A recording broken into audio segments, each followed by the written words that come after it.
we're going to have to go quickly on this, I apologize, but there's so much we want to view here, and if you have questions, just raise your hand. If I ask you something, just throw it out there. Remember, as much time as we put into having questions and quick questions, we may not be able to get all the pictures we need. So we'll jump right into it. Again, my name is Stephen Hoffman. I live in Northwest Arkansas with my kids. They go to junior high in Bentonville and Wilson Elementary School. I have a daughter at Tulane University. And I represent foreign governments with international trade negotiations before Congress. Norway, Egypt, South Africa, Cambodia, Hong Kong, Singapore. So that's in all the Central American countries as well. Yes, ma'am? What made you decide to come to the school of law? Yes. You'll see.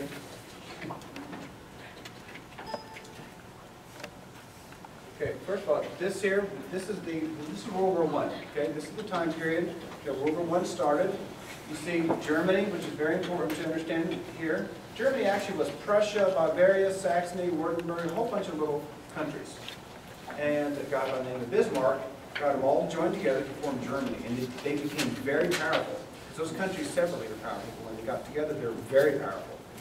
And the Industrial Revolution happened. We know about the Industrial Revolution. Okay, so that made Germany a strong country because there are a lot of factories there. United Kingdom, France, all these countries controlled the world. They had colonies everywhere. Truly, Europe controlled the world. And then Russia was most powerful because they had just people, and more people. So we'll quickly go into, this is the coronation of the Russian king called the Tsar. Look at that. No, wow, that's all gold. Oh, I didn't even know that was so easy. This is the coronation of the Kaiser. This is the German king. This is the palace of the daughter of the Russian Tsar, one of his daughters, and this is the Winter Palace. They stay here 2 months out of the year. So this is Nicholas, the Tsar, the king of Russia. They look like twins, don't they? Yeah. That's actually his cousin, the king of England. And then this is also the Russian Tsar, and his other cousin, the king of Germany. Crazy, they're cousins. But anyhow, we'll get into that later in World War I. So quickly, this is what time period? Revolutionary. Very good, the Revolutionary War. This is the same military tactics that you had, the Revolutionary War, the Civil War, Crimean War, the Boer, all these wars, this is what you did. Muskets like this could not shoot accurately. So what you did is all your buddies stood up and a whole bunch of bullets flew at the enemy, they fell down, and you advanced. And that's what you were taught for hundreds of years. Until this. What happens to that first group of guys when they run against that? They all die. Yeah, they all die. Yeah. So you get into a hole, right, to avoid the bullets. But your officer, your general, your colonel says, get up and go, because that's what we've been taught. In World War I, that's what they did, and what happens? We all died. You all died. Have you all learned about World War I yet? Yeah. Right, so we understand what happens. They get a machine gun, and that's what's in front of them. That's what they have to run through, with machine gun bullets, artillery firing at them. So you start questioning your officer. Say, look, this guy's crazy. He needs to get up, and we all get machine guns. Cannons like this, Civil War, American Revolution, that's what cannons were like. Industrial Revolution, they come out like that. Oh my gosh. And look at that. That cannon was so big, you had to pull it by a train. If you shot that cannon from here, it would land on the other side of Fort Smith. It would land in Oklahoma if you shot it that train. All right. So look here. This is a little crossroads, little trenches here and there, and then look after all the artillery shells hit it. Oh my God. Oh my. That's what World War I brought the world. The world had never seen death and destruction. You'd have battles, maybe 2,000 or 3,000 die. World War I, 60,000 die in one day. That's like all Springdale dying in one day. And over the whole battle, the battle of the Somme, 1 million people died. The battle of Verdun, 1 million people died. Caporetto, Tannenberg. 30 million people died in World War I. You never had death. Look at all the shells. They come for miles and miles and miles. How big are shells? This is the death and destruction of World War I brought the earth. The countries were so terrified of having another war like this, they said, we will do anything not to have another world war. So what they do with all their planes and some of their tanks and artillery, they took them to the ocean and dumped them in the ocean. They call it the war to end all wars. 30 million died. 30 million. All right, so after the war, we talked about these kings. And this, we talked about the Russia, because this is important here. This is the summer palace of another daughter of the king of Russia. Summer palace. Look how they live. It's all gold. Can you all see okay? Do you remember the Disney movie Anastasia? Yeah. Anastasia. These are the daughters of the Russian king.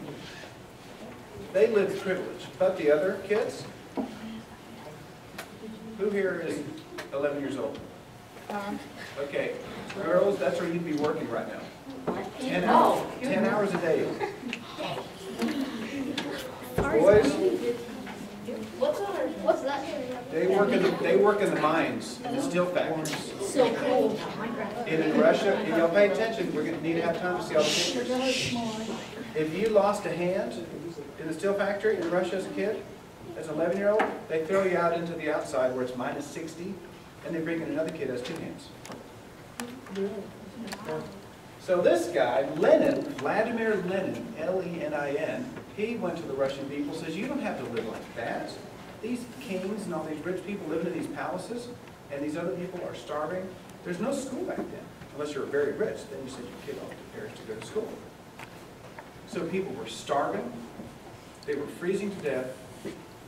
And this guy says, you don't have to live like that. I'm going to bring communism to Russia. Everybody is equal. Nobody owns anything because everybody owns everything. If you own a factory, you don't own it anymore. The people own it. If you own a house, you don't own that anymore. The people own it. Well, if you own the houses and the factories, you don't like it because you lost all your stuff. But if you're poor and starving and freezing, you can move into a warm house. And all the people that were poor agreed with Lenin, and they marched and they overthrew the Tsar, and they shot him and all his family. They killed. They killed him. Yes, I see. So Russia becomes a Soviet Union, and it's a communist country. Anybody owns anything in that country, they don't own it anymore.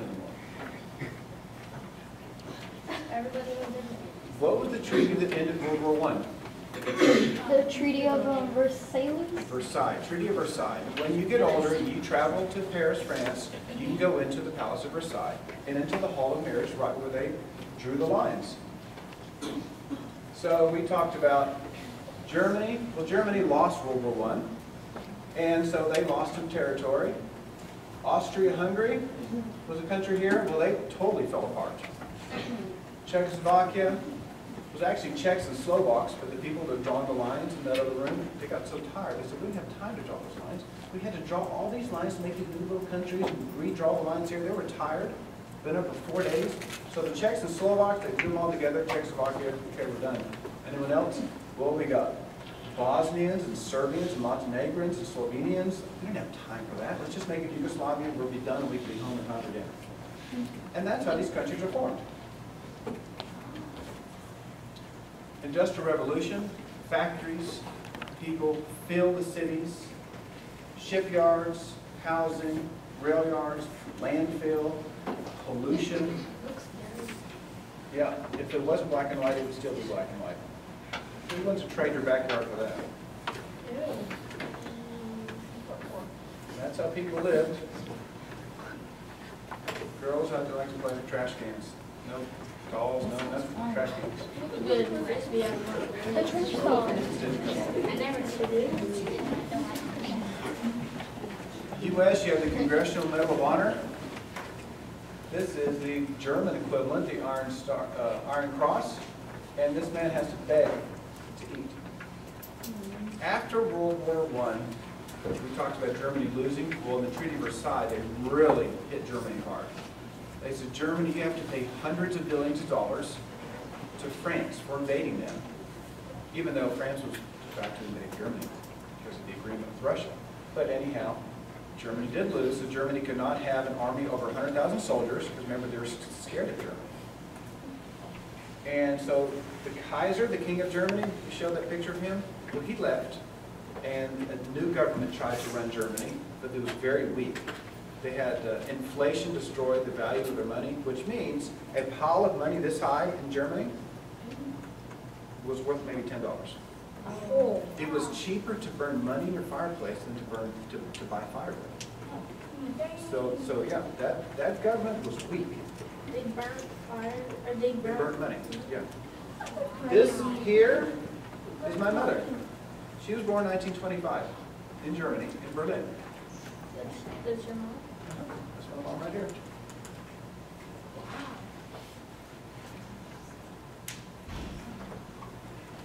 This is a group of communists. They took over Russia, right? And now they're coming to take over Germany. The communists are trying to take over Germany. Well, what are the factory owners in Germany thinking when the communists are coming to take over? Do they want the communists to come and take their factories away?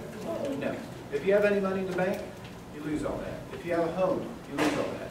Anybody that owned anything in Germany were terrified of the communists coming. So they're having battles on the streets of Germany. How'd you like to walk down the street and you see some machine gun waiting for you? On the side. Germany was in chaos. Civil war, people fighting, the communists are fighting, the socialists are fighting, the nationalists, the fascists, everybody's fighting each other to take control of powerful Germany. Good machine gun battle. Well, this guy looks like he walked right out of a doctor's office or a accounting office, right? And now he's fighting a machine gun. And then these guys show up. Who are they? The Nazis. These are the Nazis. Hitler's in the middle. This is Goering, his Air Force commander when they got more powerful. But you see these guys here? This is important. These are called the brown shirts. The Nazi party is divided between the SA and the SS. And the SS was kind of like, you know, the best buddies of Hitler, and they're like his bodyguard to start with. But the SA was the muscle. How big was Germany allowed to have an army? 100,000. 100,000. The SA, at their height, had 1 million in their own little private army. 1 million. These guys were the bullies, the brutes. These were the tough guys. These guys are barroom fights. These guys beat up people. And Hitler was a speaker the world had never seen before. The passion he put into speeches. He could get people motivated. What he would do is that when he would speak before a crowd, because remember the first time he spoke before a crowd, they threw him in jail. They said, "You're crazy, get out of here." So he decided, I'm going to put people in the crowd to cheer. So if you're listening to somebody and the guy next to you is cheering, the girl next to you is cheering, you're liable to cheer too. Well, that's the techniques that he used to get whole crowds to cheer for him. Before I get to that, so picture a football game. A team has just lost the championship game.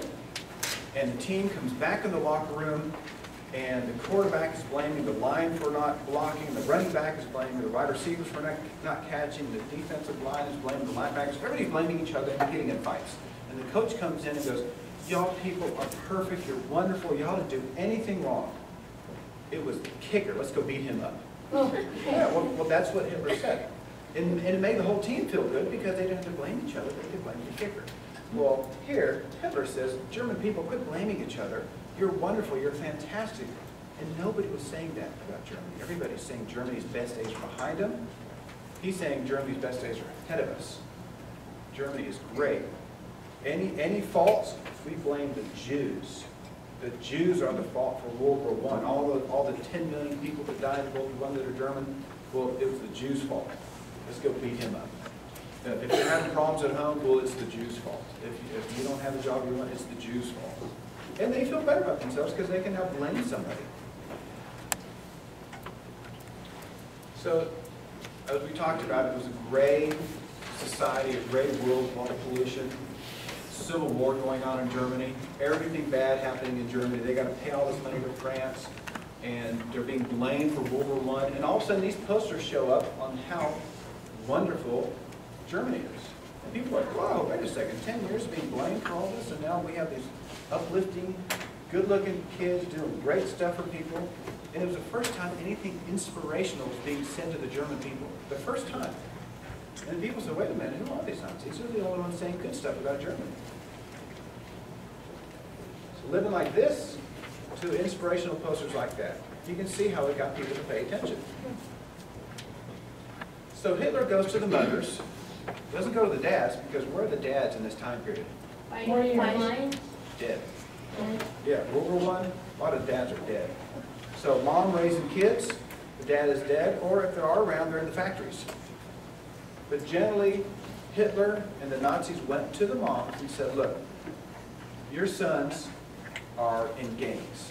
There are gangs all through Germany. My mother remembers gangs of 200 kids running through the streets, ransacking, taking valuables. So Hitler says, I'll take the kids off the streets. I'll feed them, which was a big deal. I'll get them all cleaned up. Get them to love you, get them to love their country.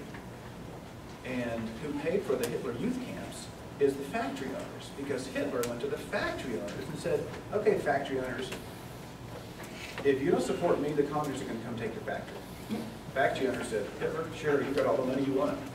And that's how they pay for these camps, and that's how these kids get all healthy, get all well fed, get them to love their country, love their mother. No, this is years ago. This is 35 years before I was born. Girls have their youth camps. And when the kids come back home, they love their parents and they love their country, and their parents love it. Yes? No, she wanted to join that because she was fun.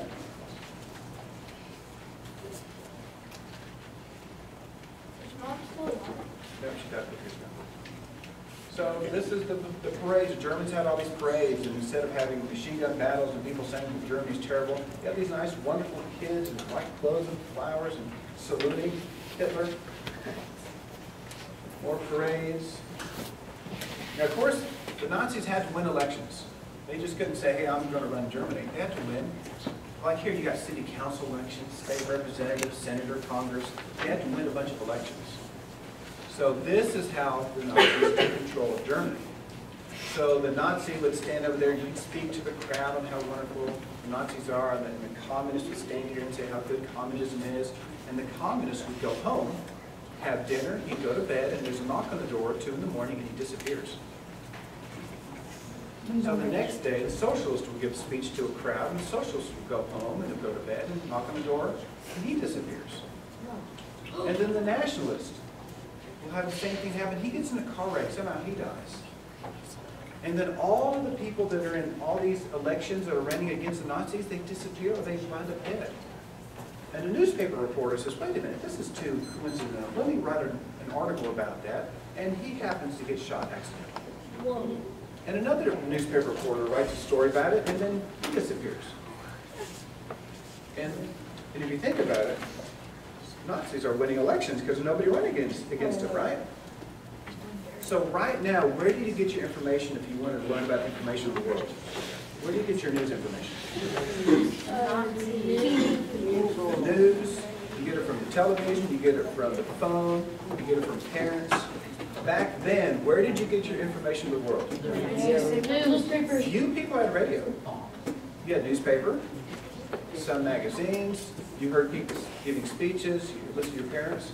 So if no newspaper reporters are writing about what's going on, how does the German people know that all these people are disappearing? All they know is the Nazis keep winning elections.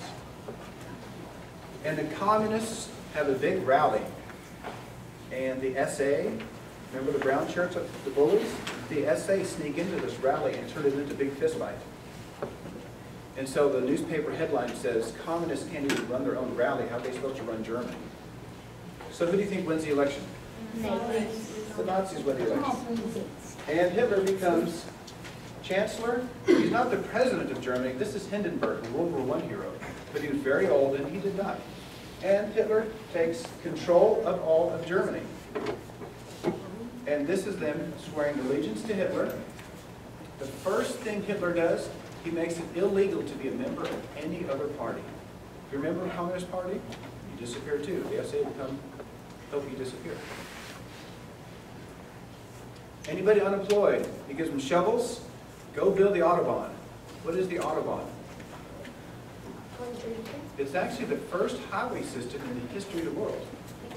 So these guys are working, they're building highways connecting factories to cities, and now factories can get parts quicker to make product to get to the cities quicker, to get to the ports to send overseas, and German economy is taking off. In the 30s, what was the economy of the world, economy in the U.S.? The Great Depression in Germany, it was taking off. And everybody like, wow, of course Hitler's saying some bad stuff about the Jews, but look what he's doing to the economy, so they kind of ignore that. They have these big marches, banners, and music, and bands playing. Of course, building up their military, and the French and the British object to it, but they're so scared that there's going to be another World War I. They said, okay, we'll just kind of forget about that, just please, let's not have another World War I. These huge rallies of gold and marble and speeches and how cool Germany is. Everybody's in line, and loudspeakers for the first time.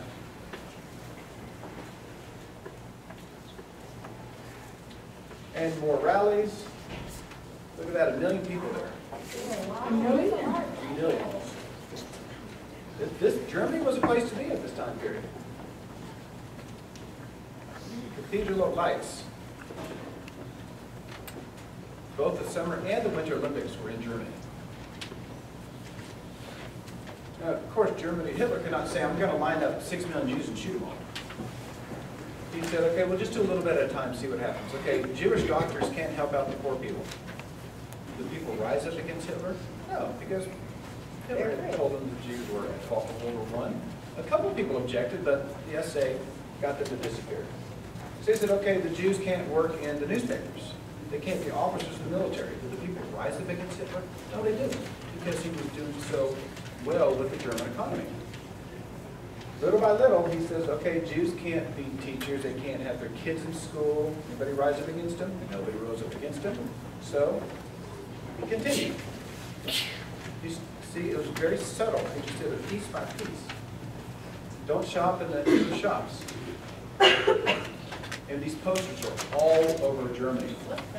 Brainwashing. That's actually a check. Jews are coming to take your money. Jews are coming to take your women and your money. They're coming after Christ. All these posters are brainwashing all of the people in Germany, year after year, day after day. Look at the kids are kicked out of school. So all these kids are cheering the Jews being kicked out of school. Even the teachers happy. This is what is fed into these people's minds, day in and day out. The Jews are the fault for everything. This is when you swore allegiance to Hitler. My mother had to do this. Heil Hitler. She remembers the one boy that didn't say Heil Hitler. He didn't come to school the next day. He didn't come to school. Disappeared. Disappeared. Don't read Jewish books. You're going to burn them all. Read Nazi books. That's what. Another way to keep information out of your head is to only read Nazi stuff. 1938, Kristallnacht, the night of broken glass. This is when the SA attacked every German household, every synagogue, every Jewish company, every Jewish household, including my mother's. My mother's mother was half Jewish, and they broke in the household to beat up my grandfather, grandmother, beat up my mother's brother, and my mother jumps out the back window, and they're ransacking the house, and they happen to notice above the fireplace on the little shelf, the mantle, is a picture of Israel Lubash. And he was a World War I sergeant and was my grandmother's brother. And he was a hero in World War I and actually saved the lives of the same guys who were ransacking the house. And they see the picture and they salute and they leave. And one picture saved their lives because every other household that those people went to, they killed the people inside.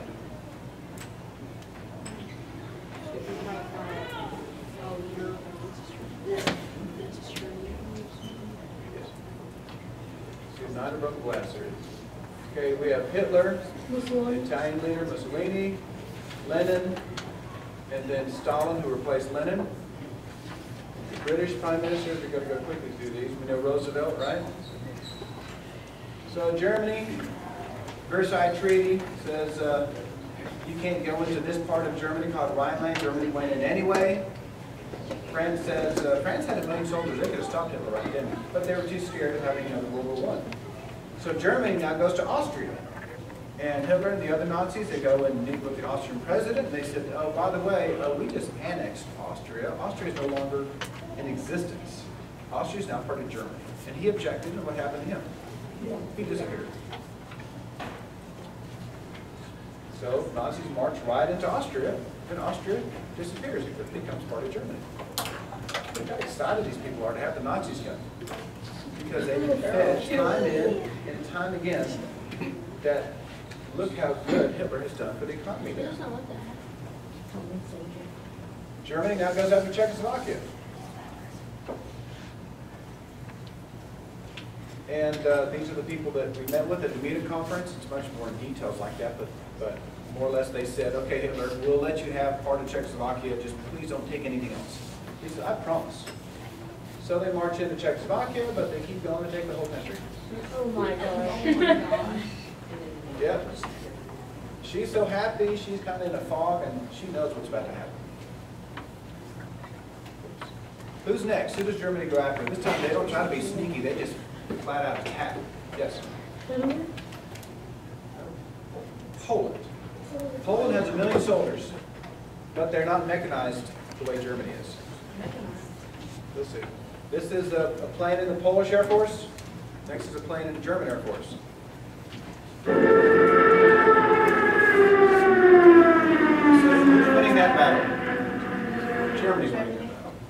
That sound is actually a siren on the bottom of the plane, the German plane, purely to terrify the people on the ground. Never in the history of warfare has anybody been attacked from above until this. Poland responded like this. Yes, sir. So wasn't that on Pearl Harbor? They bombed it? Yeah, but that was Japan. This is Germany. So Poland attacked like this, and Germany responded like this. So that was the difference in understanding modern warfare. So Poland goes down. Germany goes after who next? France. France. Oh no. But first, we're going to talk about Russia. We have to quickly go through this. Stalin replaces Lenin. These are the 4 guys that ruled Russia after Lenin. Stalin decided he would start killing the other people so he could be in charge. The first Photoshop in history.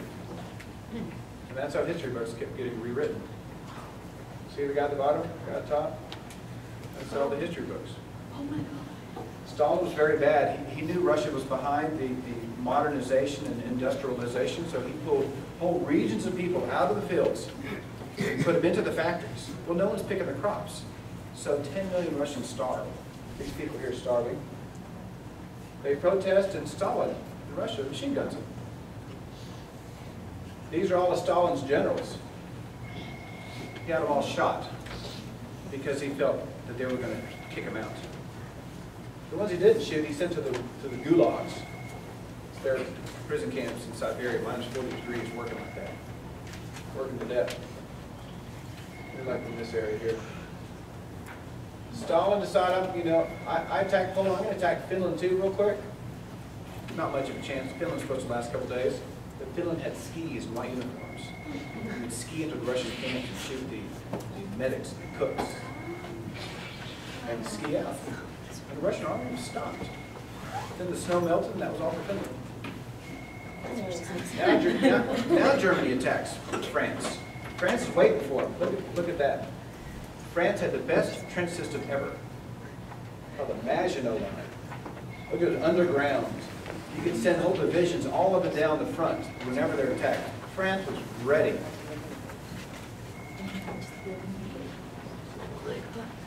The British have their army here, France have their army here, there's a really thick forest here, and the Maginot Line is right here, waiting for the Germans.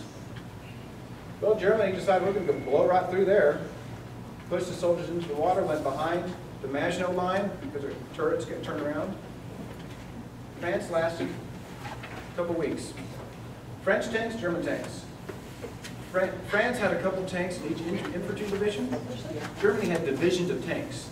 They had blitzkrieg, lightning warfare. They just blast right through the line. And France is gone. Who's next? Spain. No. Spain was cool with Germany.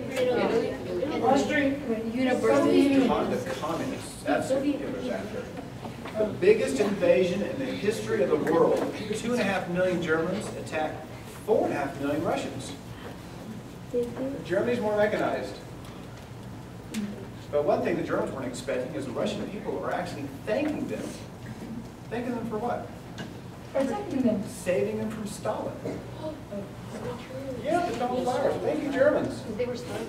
The warfare in Russia, between Germany and Russia, was the fiercest in the history of the world.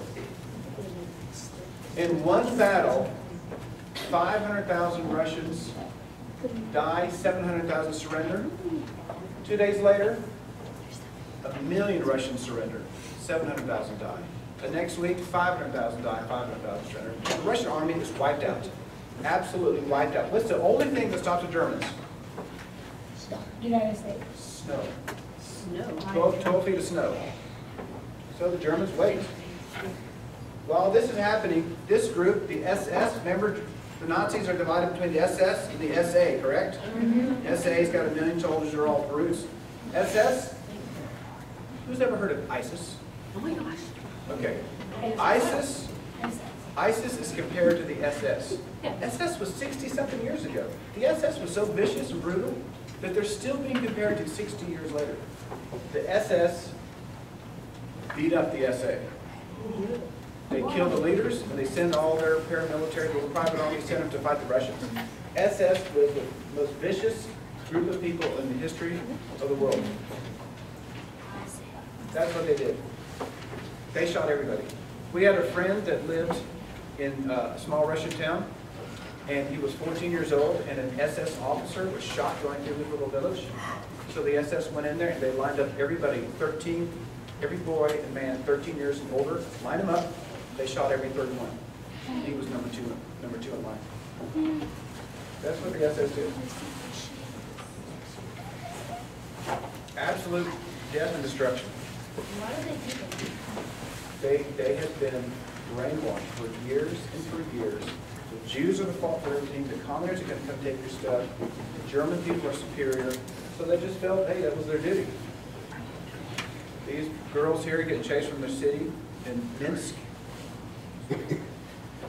So the snow melts, Germany's ready to attack, and Russia has been able to come up with 2 million more soldiers. They brought in women this time, teachers, doctors. They emptied out the prisons to fight the Germans. And they all get wiped out. 2 million wiped out. But they keep coming. That part right? It's 11:15, so we have about 5 more minutes. Wow, okay. You notice not every German soldier has a gun. Every third guy got a gun. And they bring these guys from all over Russia. Stalin would send trains, point the machine gun out and say, hop in the train, if you don't, we're going to machine gun everybody. And they hop in. Every third guy got a gun, and you say, well, where's my gun? Well, follow him. When he gets shot, you can take his gun.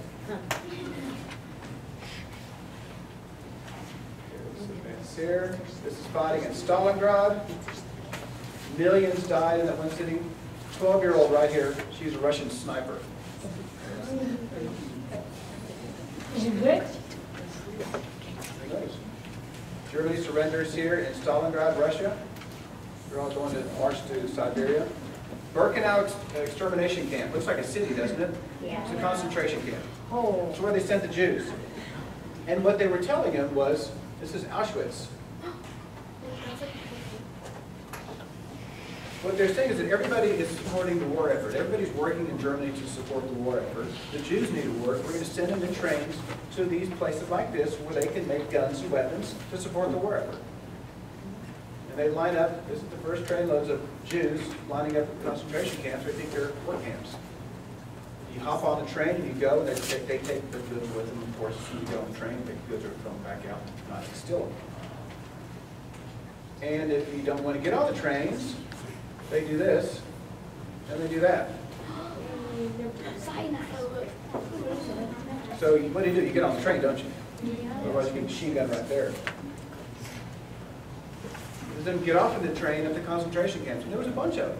There was Dachau, there was Sobibor, Theresienstadt, where my grandmother was murdered. All of her brothers and sisters and aunts and uncles were killed in Auschwitz. Get off the trains, the men who could work go this direction. Children over here get shot. Old people get shot. Women shave their heads. And so they were shooting so many people in concentration camps, they were running out of bullets. They could not kill them fast enough. So they had to find other ways to kill them. Trains taking Jews to the concentration camps had priority over trains taking soldiers to the front line. They were obsessed with that. They're going to take their showers, and they heard stories, maybe it's not water coming down, it's poison gas. So a room this size here, you go in, they lock the door, poison gas comes down, and that's all really. And this is my mother here. She just barely escaped the Gestapo. Many times they would kick in the front door. She has to jump out the back window through the glass, second floor. Other times she's running through a market, and the Gestapo, the secret police, the Gestapo tell her, hit the ground, and everybody hits the ground, and then it's only my mother running, and they shoot bullets at her, and they miss her. These women didn't survive. Sometimes they ran out of bullets, or they just didn't feel like shooting kids that day, so these kids survived. These kids are marched to the gas chambers. And so they couldn't get the trains going fast enough. So they had these big cities with Jewish populations, they have, it's called ghettos. And they send all the Jews into those little city areas until it's time for them to get on the trains. And some of the Jews fought back here. They look like they're older, but they're actually 12 and 13 years old, fighting back. But they get marched off also. Sorry to have to go through here so quickly. Onto the trains. While this is happening, the Americans start getting air superiority over Germany and start bombing Germany. My mother moved to a city called Dresden. Beautiful, stunning city. 1,000 German bombers later, it looks like that. What? My mother was in 86 bombing raids where she was on the ground and American and British bombers were bombed. 86 of them she survived. One where the bomb shelter collapsed, she had to run through town. In Frankfurt here, as a bombs are falling. And she was in Essen also. Essen was a city in Germany. And they thought maybe poison gas there. Everybody had a gas mask with them. That city. D-Day, Americans landing on France, take here. We'll get through that. See, these are the weapons that Germany was creating, but couldn't make them fast enough to stop the war. Germany, English on one side. This is a little 12-year-old here, because all the German men are dead, so they start bringing the kids in to defend Hitler. 11-year-old here. You ready to fight the Russians? No.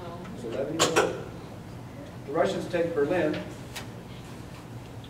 Russians lost 35 million people in World War II. 80 million people died in all of World War II. Yes? The Russians were big guys. Well, they were against Hitler. Yeah.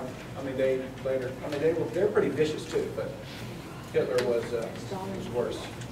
So yeah, they're on our side, yes, but they did a lot of bad things too. So this was a train that was taking the Jews to the concentration camp to immediately get killed the second they got off the train, and the Americans intercepted the train and saved them. As Germany falls, we take control of the concentration camps and liberate them. Some people were in really bad shape. These are shoes here for the people that were killed. 6 million Jews died in concentration camps. 2.5 million Russian prisoners of war were killed in the concentration camps. This is a fascinating picture. The SS ran concentration camps. This is an SS officer, but he's pretending not to be. He's wearing the uniform of just a regular soldier. And this concentration camp prisoner recognizes him, points him out, and says, hey, you're lying. You're really an SS officer. And this is a real German soldier turning around knowing this guy's just about to get shot. This little girl here, she survived. These are kids that survived in concentration camps. She's holding up her arm. Why is she doing this? What's she showing? She's a tattoo. The Germans put numbers on so they can keep count of all the people that are killing. And she survived because that's her down here with the same tattoo. Eisenhower, the general, later became president, and all patent and in Bradley, and all the American generals showed up at the concentration camps and were just blown away. They had never seen that before, and they ordered all the newspapers in the world, reporters, to come to the camps because nobody's going to believe it. This is them reporting of what they see at the concentration camps, of the bodies. Yeah. And that's the presentation. Sorry I have to go through so fast. So, Thank you.